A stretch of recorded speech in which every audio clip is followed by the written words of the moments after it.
इकडे लक्ष द्या. काल आपण चॅप्टर स्टार्ट केला होता कोल आणि पेट्रोलियम. तर त्याचा हा जो पॉइंट आहे नॅचरल गॅस हा स्टार्ट करूयात. तुम्ही म्हटले हा एक्सप्लेन केला बट हा एवढा सांगते आणि मग पुढचा आपण चार्ट घेऊयात. ओके, तुम्हें समझ में आ रहा है ना पूरा? कुछ डाउट वगैरह है? कंफर्टेबल हो विथ लैंग्वेज? यस.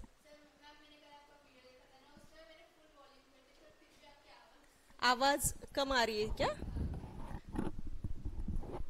मैंने अभी तो मैक्सिमम किया है साउंड, आज देखते हैं.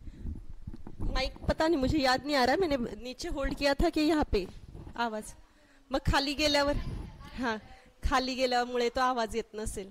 ठीक आहे, आता केलाय, आजचं बघूयात आपण. ओके, कोणता पॉइंट पाहायचा आता? Natural gas. आवाज माझा असा पण वाढवते मी. ठीक आहे. Natural gas is very important fossil fuel because it is easy to transport through pipes. Natural gas is stored under high pressure as compressed natural gas, that is CNG.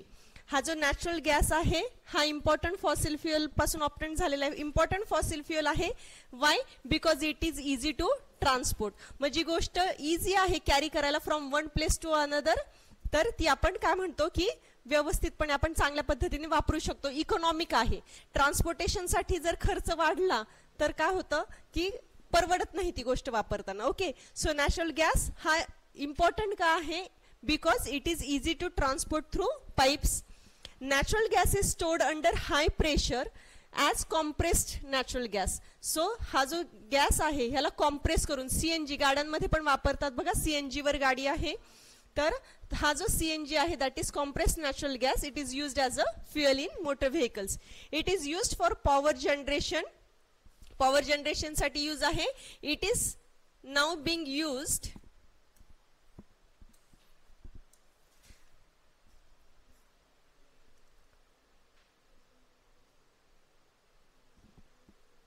It is now being used as a fuel for transport vehicles because it is less polluting. हे जे fuel आहे after burning of course fumes smoke येणार आहे बाहेर, but हा जो CNG आहे हा लेस पोल्युशन कॉज करतोय. हा त्यामुळे जास्त प्रेफरेबली यूज केला जातो. इकॉनॉमिकली पण प्राइस वाईज कमी आहे, इकॉनॉमिक आहे, त्यामुळे पण लोक ह्याला जास्त वापरत आहेत. प्लस हा ट्रान्सपोर्टेशन साठी पण इझी आहे आणि पोल्युशन पण कमी होतं याने. It is a cleaner fuel. The great advantage of CNG is that it can be used directly for burning in homes and factories where it can be supplied through pipes. हा जो natural gas आहे हा directly pipe through supply होऊ शकतो. So houses मध्ये, home मध्ये पण आणि इंडस्ट्री मध्ये पण हा इझिली यूज करू शकतो. ठीक आहे, हा त्याचा मेन ऍडव्हान्टेज आहे. Such a network of pipelines exist in Vadodara, Gujarat, some parts of Delhi and other places. So कुठे पाइपलाइन थ्रू हा इझिली ट्रान्सपोर्ट होतो, यूज केला जातोय ते त्यांनी सांगितले. गुजरात मध्ये आणि दिल्ली मध्ये आणि some parts of some other places. Natural gas is also used as a starting material for the manufacture of number of chemicals and fertilizers. Means it is used in the manufacture of fertilizers and some other different chemicals, but it is used as a starting material. म्हणजे natural gas पासून काही fertiliser आणि chemicals बनले नाहीत, but त्यांच्या preparation मध्ये, processing मध्ये as a starting material म्हणून नॅचरल गॅस यूज होतोय. Okay, India has vast reserves of natural gas. Reserves means what we can consider as storage. Reserves आहेत म्हणजे जिथून नॅचरल गॅस ऑप्टेन होऊ शकतो, मिळू शकतो. Okay, in our country natural gas has been found in Tripura, Rajasthan, Maharashtra and in the Krishna Godavari delta. मग आपल्या इंडियामध्ये हा कुठे कुठे अवेलेबल आहे नॅचरल गॅस, तर ते प्लेसेस त्यांनी सांगितलेले आहेत. त्रिपुरा आहे, राजस्थान, महाराष्ट्र आणि कृष्णा गोदावरी डेल्टा, म्हणजे ही जी नदी आहे याच्या साईडचा जो एरिया आहे, रिजन आहे तिथे. तुम्हाला आता आलाय ना, आपला कालचा जो चॅप्टर चालू होता ना त्यातलाच नॅचरल गॅसचा पॉइंट सांगते आणि ह्याला पण स्टार करा, हा इम्पॉर्टंट आहे. हा, ठीक आहे. नॅचरल गॅस का आहे? फॉसिल फ्युएल पासूनच ऑप्टेन होतोय. ठीक आहे. It is easy to transport through pipes.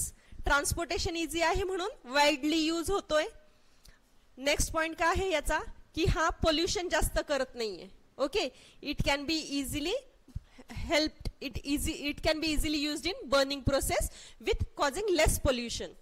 and it is used in transportation vehicles in the form of compressed natural gas, CNG ऐकलेलं आहे होय की नाही. त्याच्यासाठी शिवाय हा बऱ्याच ठिकाणी कुठे घरांमध्ये सुद्धा आणि इंडस्ट्रीजमध्ये पाईपलाईन्स थ्रू ट्रान्सपोर्ट करून यूज केला जातोय. त्याच्यानंतर सांगितले की it is used as a starting material in the manufacture of chemicals and fertilisers. जे फर्टिलायझर्स आणि केमिकल्स मॅन्युफॅक्चर होत आहेत त्या इंडस्ट्रीमध्ये स्टार्टिंग मटेरियल म्हणजे सुरुवातीला जे जे रॉ मटेरियल्स यूज करतात स्टार्टिंग मटेरियल म्हणून नॅचरल गॅस यूज होतोय. ठीक आहे. आणि आपल्या इंडियामध्ये कुठे कुठे आहेत तर तो पॉईंट सांगितलाय फक्त आता. ओके. त्रिपुरा, राजस्थान, महाराष्ट्र आणि कृष्णा गोदावरी डेल्टा ह्या रिजन्समध्ये सापडतो. ओके. आता सम नॅचरल रिसोर्सेस आर लिमिटेड. त्याआधी हा आपण चार्ट पाहून घेऊयात.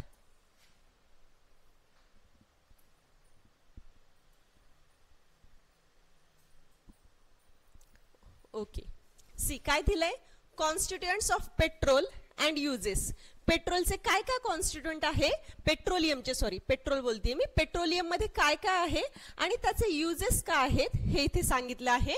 फर्स्ट वन काय आहे, petroleum gas in liquid form, that is LPG, liquefied petroleum gas, LPG. म्हणजे गॅसला जर आपण कूल केलं किंवा कॉम्प्रेस केलं तर त्याचं लिक्विड होतं होय की नाही. मग गॅसला काय केलंय, लिक्विफाय केलंय, कॉम्प्रेस केलेलं आहे म्हणून ह्याचा काय तयार झाला, लिक्विफाईड पेट्रोलियम गॅस तयार झाला. कुठे यूज होतो, fuel for home and industry, घरात पण आणि इंडस्ट्रीमध्ये पण. आपल्या घरामध्ये जो सिलेंडर येतो ना तो LPG सिलेंडर आहे होय की नाही. LPG गॅस आहे लिक्विफाईड, म्हणजे त्याच्यामध्ये गॅस कॉम्प्रेस केलाय. ज्यावेळेस आपण गॅसचा स्टोव्हचा बर्नर ऑन करतो त्याच्यातून गॅस येतो होय की नाही.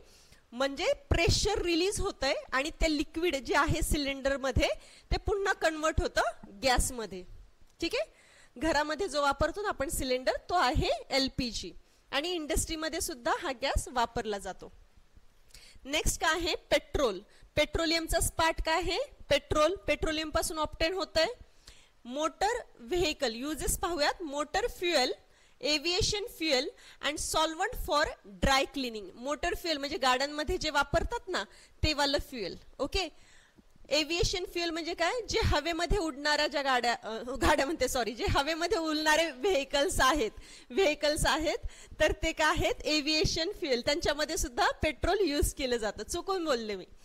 आणि सॉल्वंट फॉर ड्राय क्लिनिंग, कपडे ड्राय क्लीन करतात माहितीये होय की नाही, तर त्याच्यामध्ये हे यूज केलं जातं पेट्रोल. नेक्स्ट काय आहे, केरोसिन.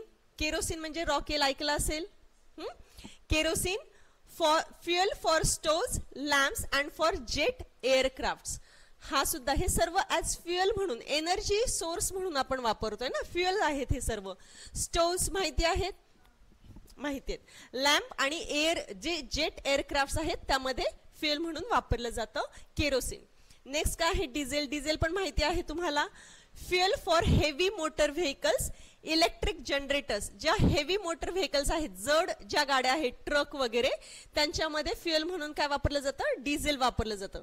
आणि जे इलेक्ट्रिक जनरेटर्स आहेत, जनरेटर्स म्हणजे काय, ज्यावेळेस इलेक्ट्रिसिटी जाते बघा काही ठिकाणी जनरेटर्स, यस मशीन आहे, ऑटोमॅटिक लाईट लगेच लागते त्या मशीनच्या मदतीने होय की नाही. इन्व्हर्टर, जनरेटर्स मोठे मशीन्स असतात, हे इन्व्हर्टर्स जे इथे लावलेले आहेत हे छोटे आहेत. नेक्स्ट काय दिलंय, लुब्रिकेटिंग ऑइल. लुब्रिकेशन म्हणजे काय, दोन जर मेटॅलिक ऑब्जेक्ट आहेत ते एकमेकांच्या जवळ असतील आणि मूव्हिंग असतील तर ते एकमेकांवर घासतील, घासून घासून त्यांची झीज होईल होय की नाही. तर ही होऊ नये म्हणून आपण काय करतो, त्याच्यामध्ये ऑइलिंग करतो, ग्रीस लावतो. जसं आता हे शटर आहे होय की नाही, शटर कशाचं आहे, आयर्नचं आहे. वर खाली घेणार, आवाज होणार, जड जातं ते. मग त्याला काय करतो आपण, ग्रीसिंग करतो, ऑइलिंग. येस, सिविंग मशीन, सिलाई मशीन में भी होता है ना. सिविंग मशीन मध्ये पण ऑइलिंग टाकतो का, कारण मशीनचे जे पार्ट्स आहेत ते एकमेकांबरोबर फ्रिक्शन होऊन डॅमेज होऊ नयेत म्हणून, स्मूथली काम करावेत म्हणून. मग ज्या गाड्या आहेत, सायकल्स आहेत, तुमच्या सायकल्सला पण ऑइलिंग केलं जातं. त्याला आपण म्हणतो लुब्रिकेटिंग ऑइल. लुब्रिकेशन म्हणजे काय, जे फ्रिक्शन कमी करतात, एकमेकांमध्ये जे फ्रिक्शन होतंय ना पार्ट्स मध्ये ते कमी करायला जे मदत करतात ते असतात लुब्रिकेटिंग ऑइल. ओके. लुब्रिकेशन साठी यूज करतात जर सांगलं, oil greases and different kinds of oils. मग वेगवेगळ्या मशीन्समध्ये जिथे जिथे मशीन्स येतील तिथे तिथे हे यूज होणार आहे. नेक्स्ट आहे paraffin wax. It is a kind of wax. Okay, नावच त्याचं तसं आहे, पॅराफिन वॅक्स. कुठे यूज होतं? Ointments, candles, Vaselines. Ointments means what? डोळ्यांमध्ये घालायला कधी कधी जेलची ट्यूब मिळते बघा, डॉक्टरांकडे गेल्यावर कधी इन्फेक्शन झालं काही, तो ऑइंटमेंटचा प्रकार आहे. म्हणजे मेडिसिन्स वेगवेगळे अवेलेबल असतात ना, टॅबलेट्स आहे, कॅप्सूल्स आहेत, लहान मुलांना सिरप्स देतात. परत काही अँटीबायोटिक बघा पावडरच्या फॉर्म मध्ये आहे, आपण त्याच्यात वॉटर ऍड करून त्याला शेक करतो, ते सस्पेन्शन झालं. असे वेगवेगळे औषधांचे जे प्रकार आहेत, वन ऑफ देम जसं आहे ऑइंटमेंट. ऑइंटमेंट म्हणजे क्रीम लाईक. ओके, ऑइंटमेंट जे आहे सेमी सॉलिड आहे. नेक्स्ट काय आहे? कॅन्डल्स माहिती आहेत सर्वांना, आणि वॅसलिन पण माहित आहे सर्वांना. त्याच्यामध्ये पॅराफिन वॅक्स यूज होतो. नेक्स्ट काय आहे? ब्युटुमेन. हे सांगितलं होतं, रोड बनवताना यूज करतात कोल टारच्या ऐवजी, पॅराग्राफ मध्ये आलं होतं. पेंट्स, जे पेंट आहे ना पेंटिंग साठी जे यूज करतात त्याच्यामध्ये हा ब्युटुमेन आहे, आणि रोड सरफेसिंग मध्ये.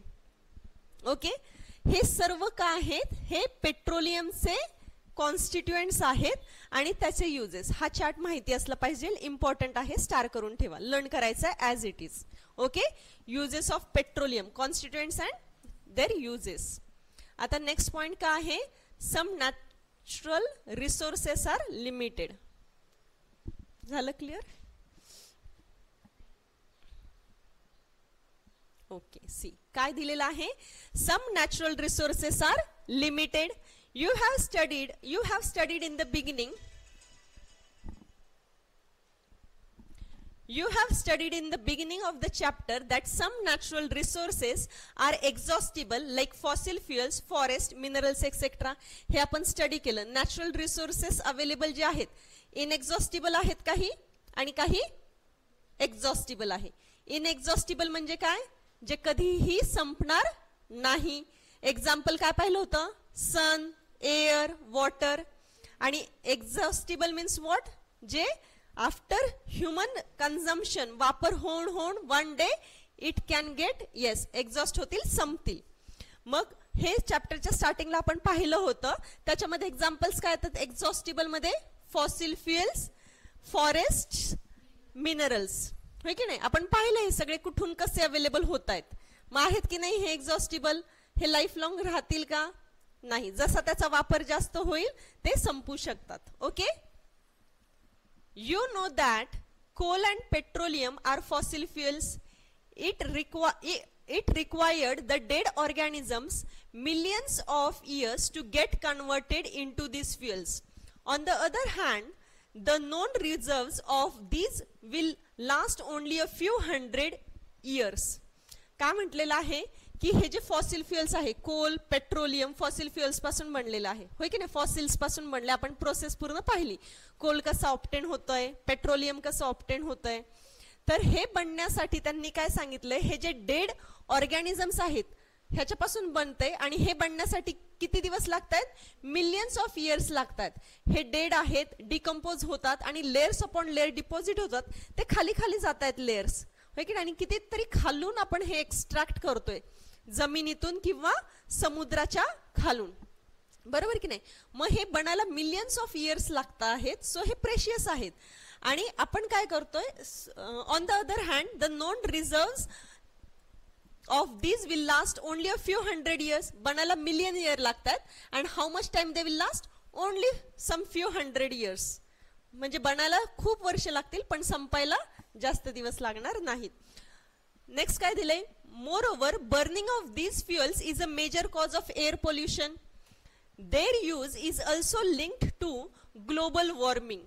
It is therefore necessary that we use these fuels only when absolutely necessary.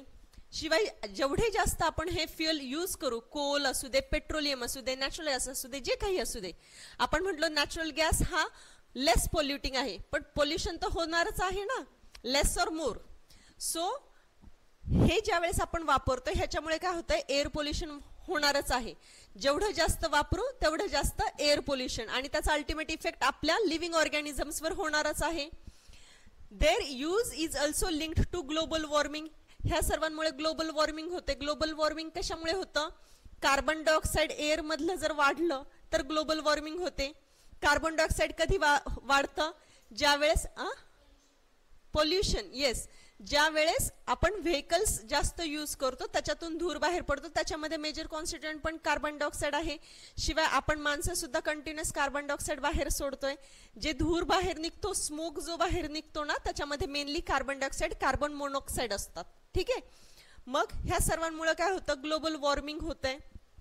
It is therefore necessary that we use these fuels only when absolutely necessary, means ज्यावेळेस खरीच गरज आहे त्यावेळेसच आपण हे सर्व वापरलं पाहिजे.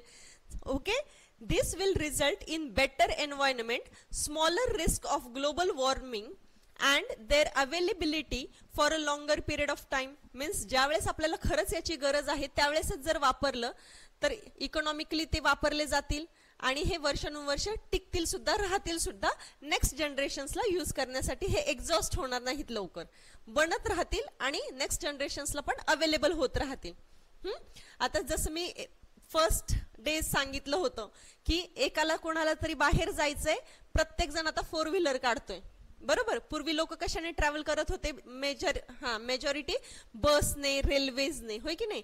मग 50 लोक एका वेळी एकाच ठिकाणी जात होते. पण आज प्रत्येकाला 4 व्हीलर हवी आहे, ऑफिसला जायला, स्कूलला जायला. मुलं आता मोटरसायकल वापरतात. पूर्वी होते का मोटरसायकलवर मुलं येत होते का? नव्हते येत.